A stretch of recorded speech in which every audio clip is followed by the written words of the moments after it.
欢迎收看《新闻大白话》，我是主持人翟轩。马上欢迎一下这个阶段加入我们讨论来宾，前国安会副秘书长杨永明。翟轩好，各位朋友好。前大使谢文吉。大家好，各位朋友大家好。前空军副司令张延廷。翟轩好，大家好。好，立刻来关注一下这个印巴开战呐，这个巴基斯坦跟印度之间的这场战争哦，我们来看一下，从地图上面来看啊，主要是这个喀什米尔地区哦，现在目前呢就是双方啊你来我往这样子的空袭哦，印度轰巴基斯坦呢，这空袭了喀什米尔的9处哦，击落一架巴基斯坦的战机枭龙17哦，酿成了8国平民26死46伤。那巴基斯坦的回击呢是击落了5架战机，还有1架无人机，酿成了印度是12死57伤。当然，现在目前这个受伤的人数哦，伤亡人数还在增加当中哦。但是这已经是印巴20年来这个爆发最严重的暴力冲突了。那巴基斯坦总理办公室就讲说，现在目前已经击落了5架印度的战机跟无人机啊，而且还誓言要报复哦。那印度就说，这个他驻北京的大使馆否认，就说没有，我们没有这个飞机被击落，这是个假消息哦。但是呢，印度官方对外是讲说没有这件事情，可能是面子挂不住或是如何。但是呢，印度他们自己本身有媒体的这个匿名报道消息称哦，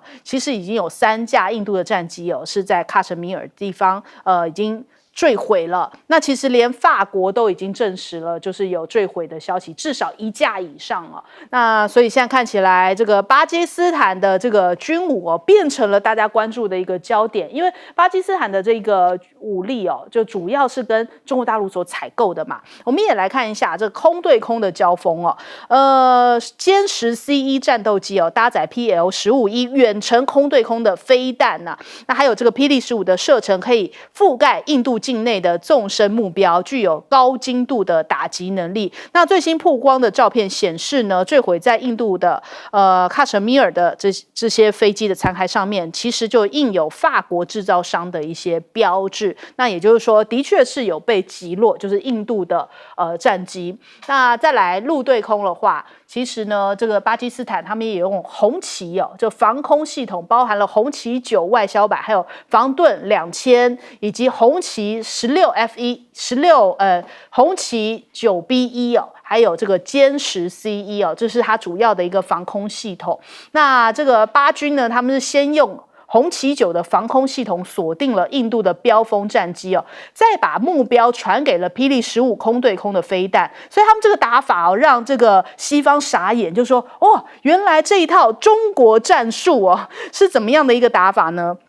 他说，这个当标风哦发现到被红旗9飞弹锁定要摆脱的时候，真正发动攻击的是霹雳15空对空的飞弹哦，也就是说，解放军传授给巴军这一套中国战术，还有这个歼十 C 这个以及霹雳15空对空的飞弹，形成了虚虚实实的这个空军战术，明明瞄准的是红旗，但是发动的是霹雳15，所以这一套战术哦，就在这个网络上面，大家就开始讨论起来说，哦，原来这个巴基斯坦就是用了中国大陆来的这样的一套虚虚实实的这样的一个这个空军战术哦，哇，才可以成功的击退印度。因为本来感觉上面印度哦好像压倒性的优势，但是没想到这么不堪一击，这样子就立刻被反击去了。那所以我们看看现在这个空战的规模。印巴其实发动了125架战机，激战了1小时。那这是8国的安全的消息人员透露，这已经是近代航空史上规模最大、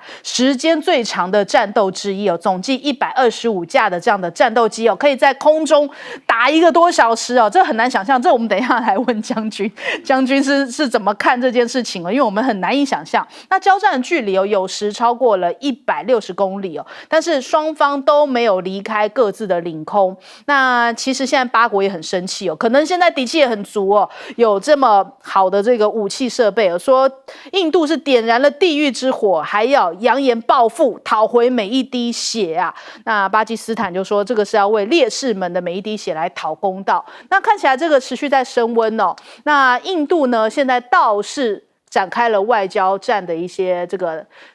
他就想要透过外交方式来降温吗？印度打击了巴基斯坦，他们说是打击恐怖分子哦，随即展开了外交战，联系了美国、英国、沙国，还有阿拉伯以及日本这些国安高层哦，就说我们没有要升高局势哦，但是呢，如果八国要继续用军事来回应的话，印度将会坚决报复啊。那现在看起来，《印度时报》他们就算了一下，从5月7号开始哦，印度就已经展开大规模的这个空战演习，阵风啊、幻象2000啊、苏凯啊，通通都出现了。可是呢，也有人在讲说，没有，这可能是印度人自己驾驶上面的问题，这几台飞机、战斗机没有问题。所以总而言之就是大家出乎意料，这一次巴基斯坦的反击，让印度还甚至被打到要展开这个外交战哦。那再来，我们看到了这个中东这边哦，因为川普又有一个新的发想，就说要把波斯湾改名为阿拉伯湾。伊朗超气的就是说此举没有法律或是地理的效力哦。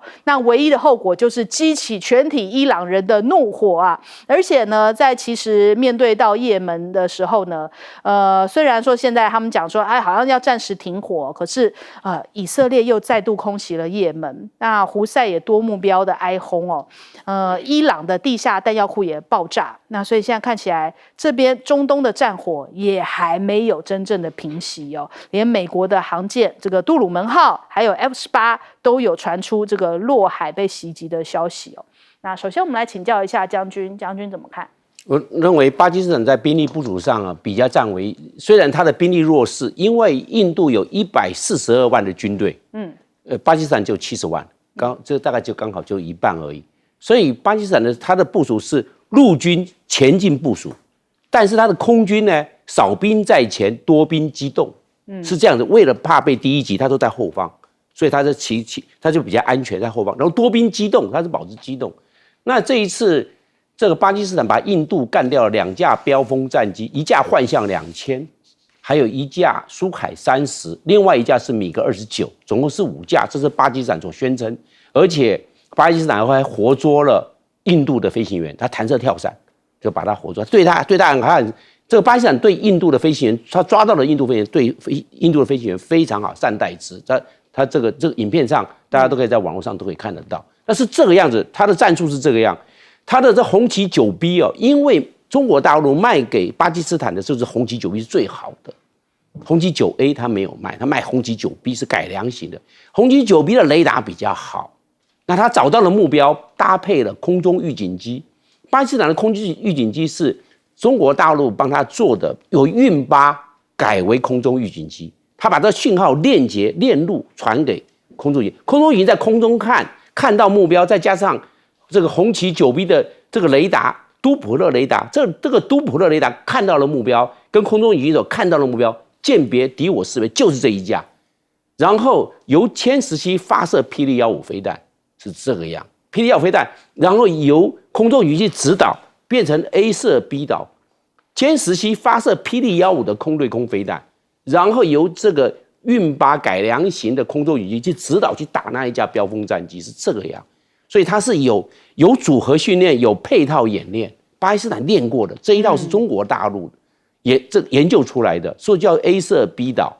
换句话说，巴基斯坦的这个链路，空中情报的链路已经完成了。所以是这样子啊。那个毕竟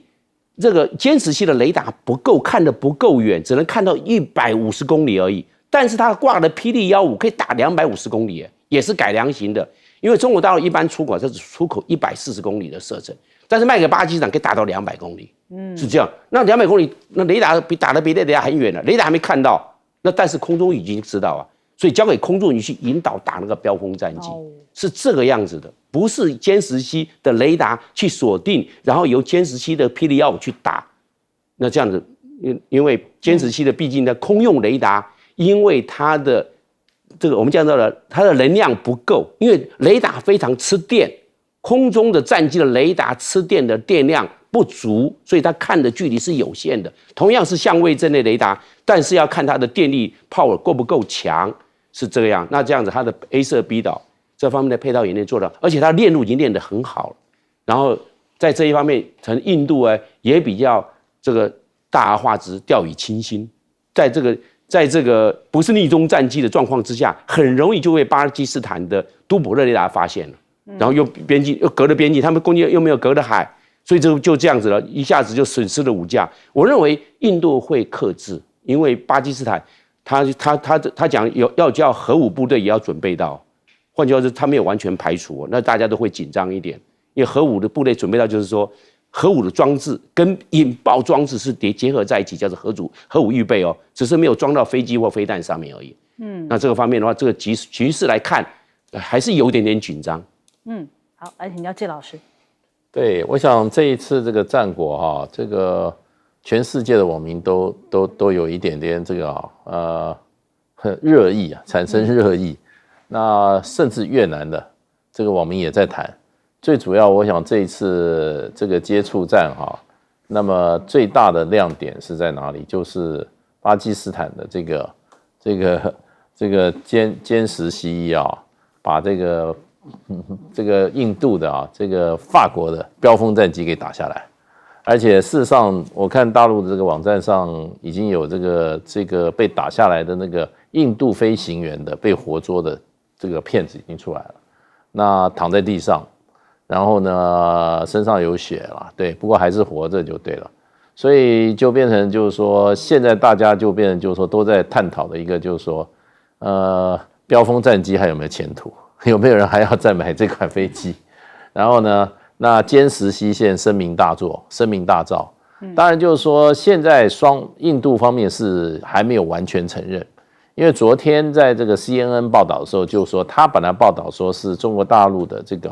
飞弹，他没有讲清楚是飞弹还是怎么样，那就是说击落了3架标风。刚刚这个张将讲是2架标风，1架这个幻想2000，那基本上都是法国的飞机啊。对，当然俄罗斯的飞机没有提啦，主要是法国的，因为法国的尤其是标风是最近才来的，而且在国际这个军武市场上是很夯的一款武器。没想到这个实战啊，一下就被中国大陆的这个战机啊，或者是防空系统啊，把它连续打下2架。那所以这个在这个军武界的话，我讲还有军迷来讲是一件大事，是一件大事。当然就是说歼10C的话，就是刚刚讲它主要它除了它的这个雷达系统比较优越之外，它配备的这个霹雳15也是距离比较远的。刚刚张军还有就是说还有这个空中这个预警机啊也加入了。那现在还有一个，我看这个外界还有一个传闻，就是说也有说那个飞机是被什么？是被这个红旗9打下来的。那甚至有说是这个美国国会已经好像提出要求啊，要中国大陆啊提出去美国国会作证，然后来说明一下你这个红旗9系统啊是怎么把这个标风系统打下来的。对这个红旗9也很好奇，所以我觉得这一仗啊，虽然是硬巴打那打垮了一个法国的这个标风战机，那它的达硕公司我想会遭受到股价的重创。那么打红了中国的成飞，也就是这个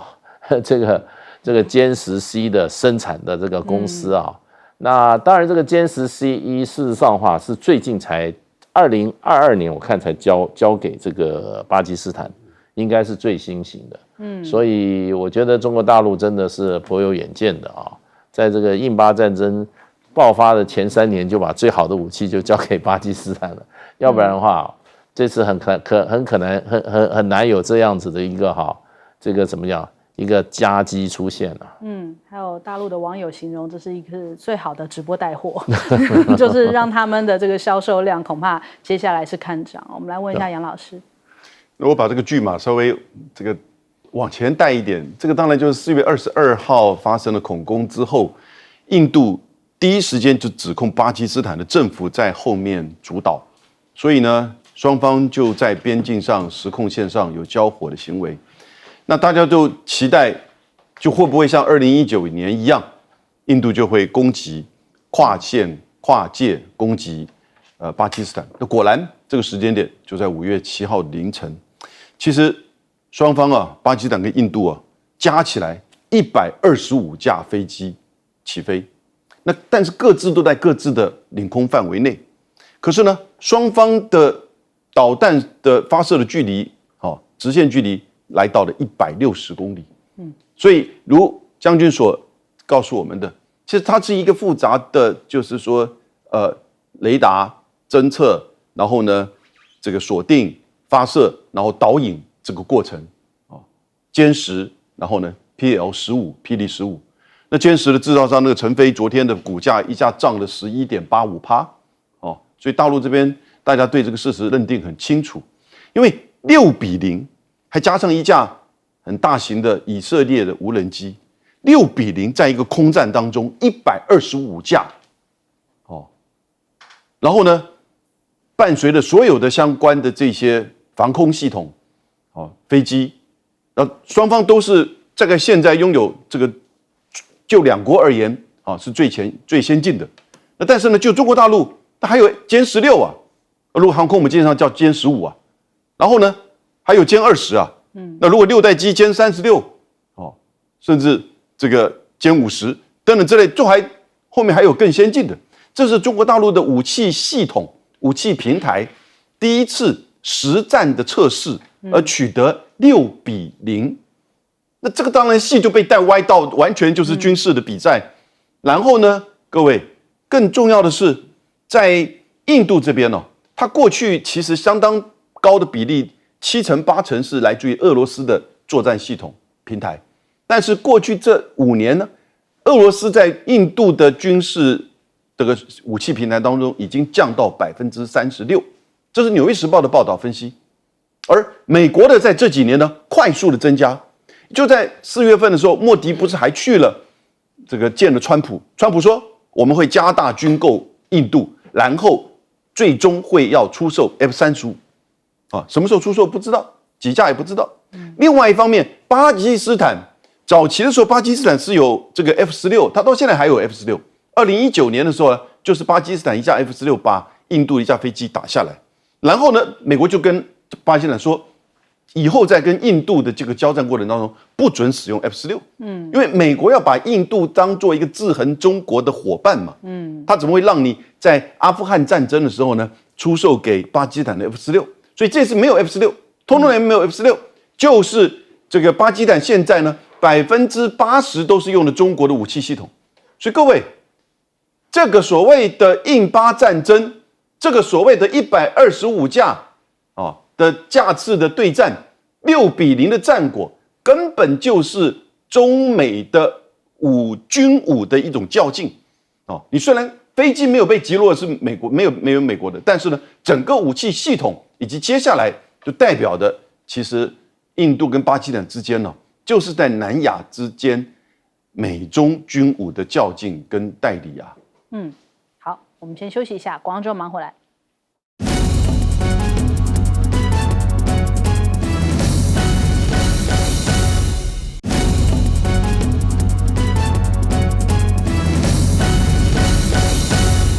好，马上回来关注一下中美之间的这个关税谈判即将要展开但是看起来美国定调跟中国大陆的定调是不一样的。美国定调是一个谈判中国大陆定调说叫做接触所以看起来还没开始谈就已经有这个火药味了，而且这一次双方派出来的一边是贝森特，一边呢是何立峰就被誉为说叫做经贸沙皇、激战避险高手，所以大家说这一次的这个中美交锋精彩可期这个双方现在排开来都是这个等于说是直通天听因为呢贝森特他其实也是等于说川普非常信任的一个角色那何立峰呢，则是一路跟着这个中国国家主席习近平也是被誉为是一个经贸沙皇的角色，所以双方这样子的一个碰面到底能够谈出怎么样中美第一阶段的情况呢？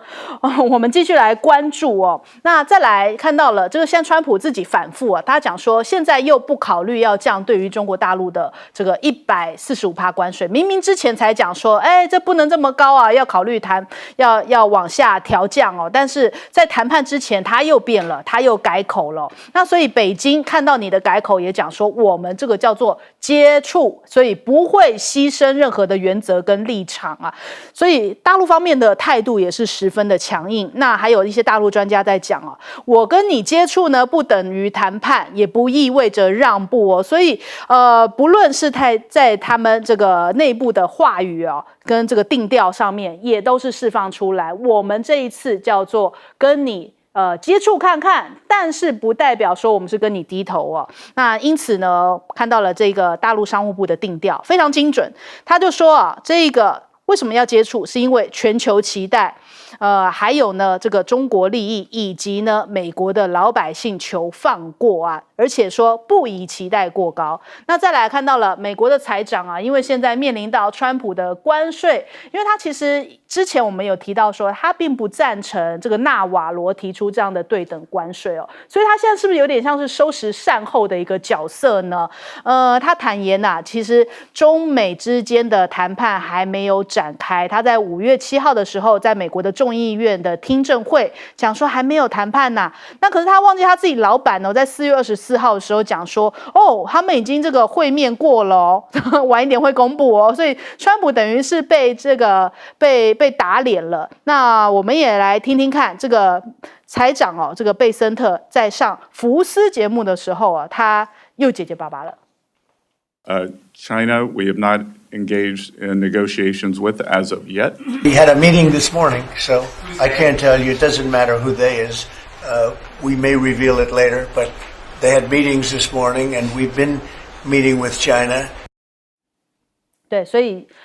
看起来，因为呢他自己会不小心说错话，所以变得面对到媒体询问的时候，就会一直结巴，怕不小心又跟川普说的不一样啊！你看一下这个主持人问他说：“就像约会一样啊，今天中美是谁先打了第一个电话？”他说：“那个呢有很多通电话，那个呢这个中美有很多接触点没有什么谁先打电话的。那没有打电话怎么接触的呢？就不知道他可能不太好说吧。而且啊，他讲说这个大陆不应该被视为发展中的国家，他现在开始在定调。中国大陆是这个世界经济第2大的经济体呀，怎么能够当成发展中国家呢？是不是也在预备一些这个谈判的筹码哟？那另外我看看这个，现在目前川普的关税使得美国在3月份的贸易逆差4.24兆，创了历史的新高，也导致他们的这个 GDP 3年来首度萎缩。而且呢，他现在这个狂课税已经让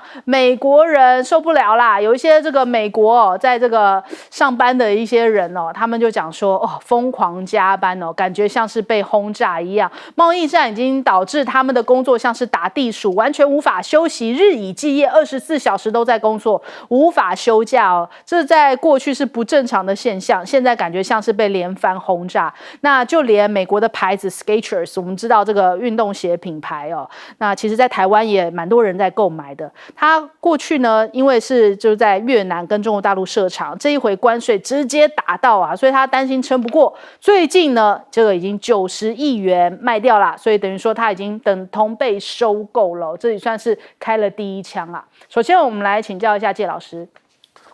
其实川普事实上话，他是今天我看昨天接受又访问嘛，因为他在白宫又任命了美国驻中国大陆的大使那接受记者访问，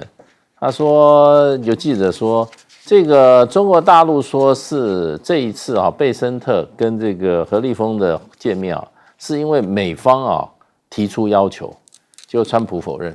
川普说他怎么会有这种事呢？他说大陆应该去查一查他们自己的档案，他是看他们档案，看他们档案怎么写。所以川普是不承认了。所以川普什么都不承认之下，贝森特敢承认什么？什么都不敢承认，连贝森特自己知道是。这个等于贸易ABC 的最基本的知识，关税是由消费者负担这一点，他都不敢承认对不对？支支吾吾的讲来讲去，东扯西扯最后说这是一个很复杂的问题，意思说没有那么简单。那川普事实上的话，在他的记者会里面怎么讲？他说现在这些大家都来要我怎么讲？要我来豁免这个豁免那个，他说这个太复杂了，我们要把这个事情弄简单一点。对，所以呢，事实上川普说要弄简单，结果这个贝森特讲法又说这个东西很复杂，所以就变成我觉得他们之间啊，真的我觉得做川普的手下，这个贝森特啊，真的是太辛苦了，太辛苦。现在马斯克已经走了，马斯克事实上在前一阵子在白宫跟贝森特两个差点打架，对不对？那马斯克怎么骂贝森特？他说：“你就是索罗斯的代理人而已啊！而且你旗下管理的那个对冲基金啊，也是一个很失败的基金。所以啊，贝森特事实上的话，要跟川普啊，在1.0的时候应用的，不管是财长或者说是国务卿来讲啊，真的还是逊色很多啦。那他事实上的话，我觉得他懂这些经济哈，懂这些基金的操作，可是贸易的专业部分我想他大概是相当外行，因为贸易这个部分有很多的国际法的规定在里面 ，WTO 那一整套法令，我觉得他贝森特即使这个天纵英才，他这短时间他也搞不太清楚。那对大陆来讲的话，这个何立峰他做过发改委主委，这个而且他是不断的在这个基层磨练出来，然后本身学历也很惊人，对，然后呢他又这个深得这个习近平的信任所以我觉得就是说大陆只是派何立峰去跟他怎么样，只是去接触一下而已的，所以呢。川普大概也清楚了，所以就是说，不考虑降价，把价码又拉得很高。可他要考虑一下如果这个谈判没有什么结果出来的话，会恐慌的是美国。美国的经济现在怎么样？在面临断崖，对不对？他这个联准会已经不降息了，这个对美国来讲，我觉得川普我都觉得联准会有意让川普难看，是不是？好，来请教杨老师。其实这个他们在瑞士的会面，我觉得时间到了。一方面，美国需要谈判，他从头到尾搞这个关税就是要大家来谈。那最主要他要打压的对象就是中国，那当然希望中国来谈。那别的国家也在拖，也在等待美国如何让中国来谈那因此我绝对相信是美国这边主动的。美国这边主动，而且一定是很多次。那中国大陆这边呢，其实也愿意谈。当然，你要有一个前提，就你必须要平等的。第二个呢，你必须要就是说，有2个要点：芬太尼是你美国的问题，然后呢，对等关税是不合理、公示错误也不可行的。这个我觉得何立峰一定会在这次的会面当中把它讲得很清楚。重复这个东西，当然，因为对中国大陆而言，贸易战没有赢家，所以能接住谈。那这样一个时间点，大概已经是第1阶段过去了。你记不记得，就是从4月11号那个时候，关税一下子高到145%、245%的时候，到现在刚好1个月。这1个月呢，川普就透过各种方式，你看极限压迫，然后呢，也对别的国家，那别的国家都看得很清楚，2个大象在打架。这个尾巴摇来去扫到我身上，我就忍耐一下，等到你们是不是怎么进一步的发展？日本就是拖，那不是说印度老早谈好了吗？我觉得印度一定是浪太多了，所以莫迪不敢拿出来，因为他要去打巴基斯坦。因为如果拿出来，发觉印度人民发觉他浪太多，那整个名气就会衰退下去。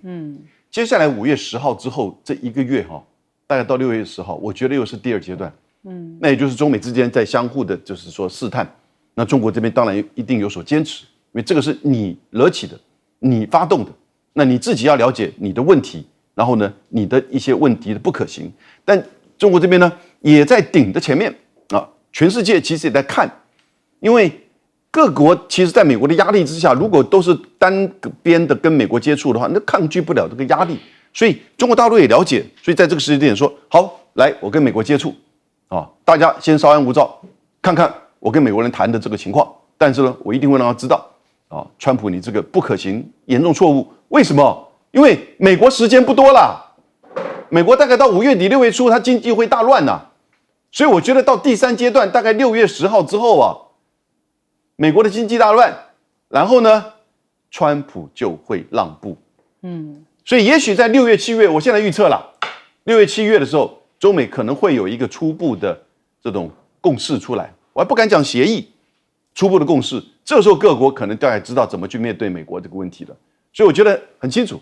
到了6月，然后甚至到7月，美国经济大乱，川普让步，你就看到这整个所谓对等关税的大闹剧会有一个结果出来。好，请教将军。这个现在由关税战呢打到最后面，现在变成打面子战了。对，大家都要面子了。这打了面子战呢，大家害经济都不愿意打第一个电话。其实，川普有不得不的苦衷，川普这还先要跌下头来不可，因为现在川普面对的3大障碍，第一个，现在美国是世界上第1大经济体，中国大陆是第2大经济体，中国大陆还在往上跑。那以前在改革开放前，中国大陆的 GDP 占全世界的只有1.5%，现在中国大陆 GDP 占全世界的18%，整整增加了12倍。所以美国没有办法碾压式的对中国大陆实施经济战，它的底气不够了，因为中国大陆还在走上坡，而且中国大陆是世界上最大的贸易，就我们讲到的制造业大国，它已经超越美国了。现在全世界最大的制造业大国是哪？中国大陆，所以它产品一直在出口。那美国还在走下坡，所以这个此起彼落，美国的底气就不够了。这是川普面临的第1大障碍。川普的第2大障碍就是英雄主义，但是英雄主义要有经济的底气来支撑啊，经济底气又不够，而且他只有4年任期，4年呐，他只能当4年呐。那现在他的时间压力就很大，有的东西有的政策还没有搞定，4年就到了。因为这些政策弄下去的话是要时间呢，所以川普面对非常沉重的时间压力，要在4年内搞定，有的东西根本不可能。我们随便讲，我们盖个捷运都不止4年，是这个样。所以他的经济政策怎么办？时间压力压在川普身上，永远挥之不去，而且越来越短。那他怎么办？所以川普非常着急，非常紧张，压力非常大，夜不成寐，这是正常的，这是第2大压力。川普面临的第3大压力就是战线开太多了，对全世界都经济开战，对日本、对印度、对韩国、对台湾、对英国、对法国、对德国都在做经济上的开战，战线开太大了，不可以。他也有针对性的战场，结果他是全面作战，包括澳大利亚都得罪，是这个样啊。所以川普的这一个战线开太广，一发不可收拾，怎么样去面对？他会焦头烂额。他到现在会说，第一次用搞定15个国家，到现在为止还没搞定。川普上任100天了，这个关税政策已经1个多月了，你看看到现在为止1个国家都还没搞定。印度有一点点眉目而已，日本没有搞定，韩国没有，台湾影子都还没有。所以川普的战线开太大，战场开太广，到现在为止没办法一时间就控制，要置重点于中国大陆，他却没有把握这个重点。所以我们讲，川普的3大障碍使他川普的底气是不够的。好，我们先休息一下，广告之后马上回来。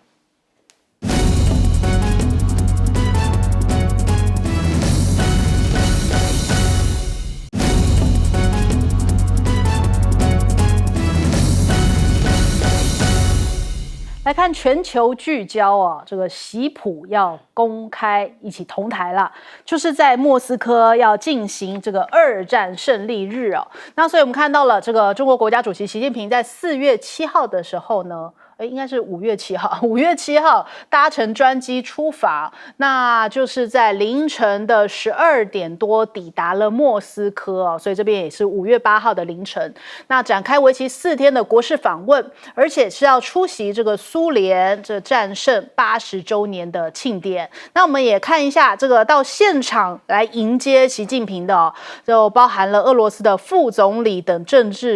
府官员都是前往迎接的，甚至呢在机场就直接举行了隆重的迎接仪式。那军乐团奏乐了这个中俄2国的国歌，那习近平也是这个检阅这个仪仗队哦，观看分列式。那另外呢，他们也这个聚焦，就是其实这一次习近平才刚下飞机哦，就提到了中俄坚决反对霸权主义哦。作为这个世界主要大国，还有联合国安理会的常任理事国，这个坚决维护以联合国为核心的国际体系哦，反对这种霸权主义跟强权政治，要实践真正的真正的多边主义。那其实外媒也都在聚焦啊，等于说这个习近平跟普丁啊这样子一起盛大出席这一场这个2战的胜利日的活动，阅兵活动啊。CNN 是说，习近平作为普丁的贵宾，在胜利日的时候，阅兵前抵达了莫斯科啊。华尔街日报说，尽管美方希望与中国大陆保持密切关系哦，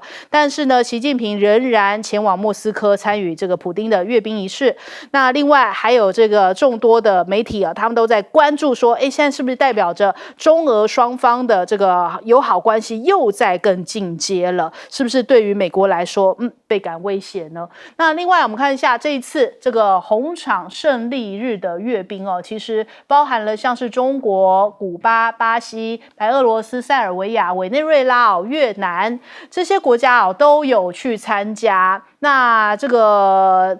甚至呢，他们还有这个外国方队哦。这个克公有讲到，他其实这一次包含了像是中国大陆、越南、埃及哦，他们都有13个国家都有参与这一场阅兵哦，有一些方队会在这个上面展示出来，就是他们也参与这一场阅兵行动啊。那再来这个最重要的就是普丁跟习近平他们提到2战，为什么要特别定调2战呢？因为最近在国际之间呢，好像对于2战的结果要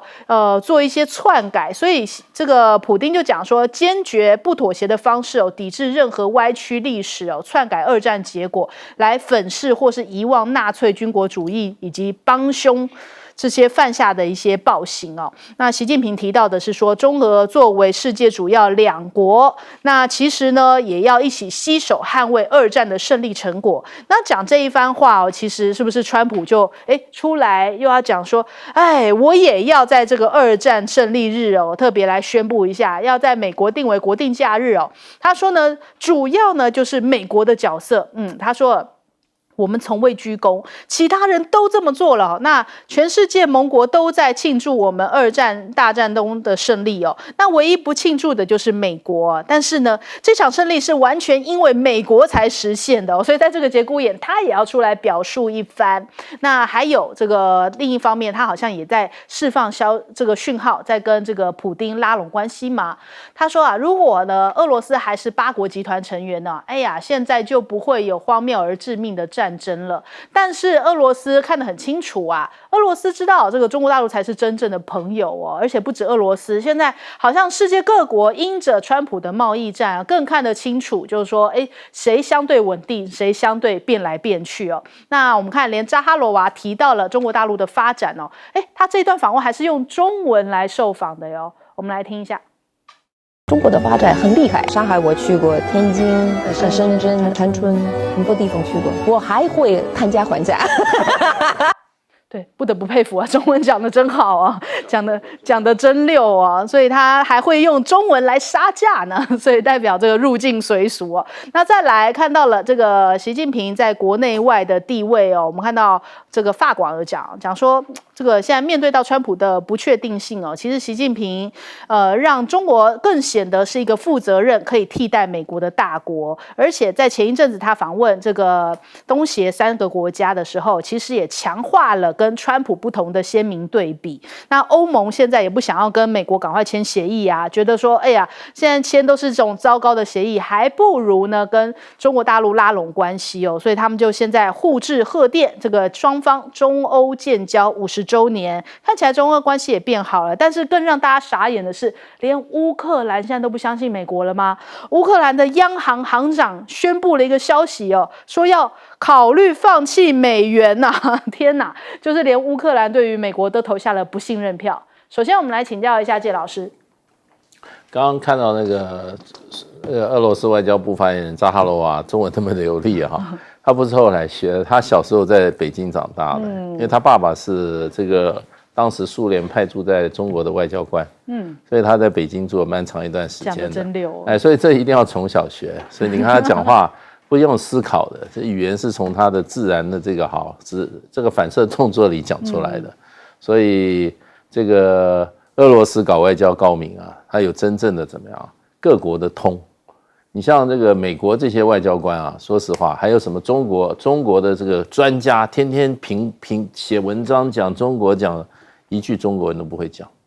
对，那它都是二手资料啊，道听途说嘛，对，所以我看美国这些华府这么多智库，这么多啊，自认为哇台湾专家、中国大陆专家，真的会讲中国话能讲得好的几乎没有啊，对这些啊，你要他讲，他结结巴巴讲2句，其他都讲都不会讲得通。所以这些人怎么能才评价外国的关系呢？那尤其跟中国的关系，他们根本不了解，所以就变成就是说，他们的外交真的跟俄罗斯就不一样。俄罗斯事实上话，他们有一个东方学院，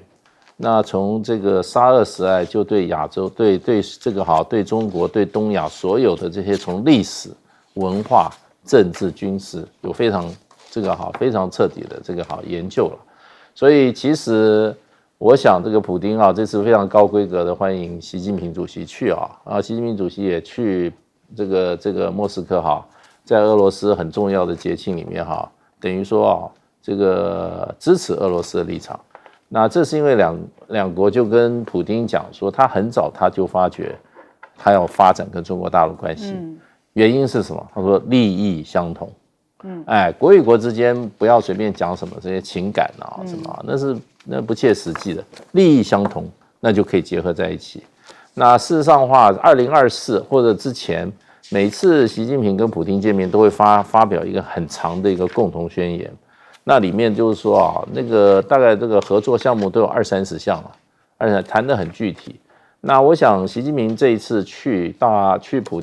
莫斯科啊，因为是国事访问啊。那么前2天是国事访问，我想也会发表一个非常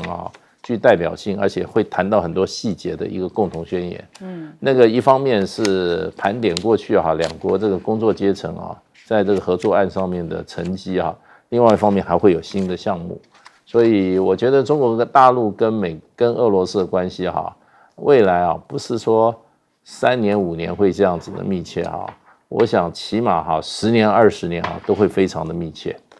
好，请教杨老师。其实昨天习近平在到达的时候，他写了一篇文章，发表在俄罗斯的就是政府的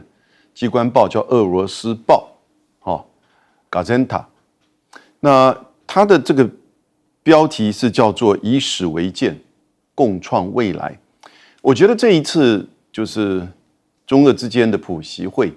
代表的当然也是在俄乌战争即将可能面临一个阶段，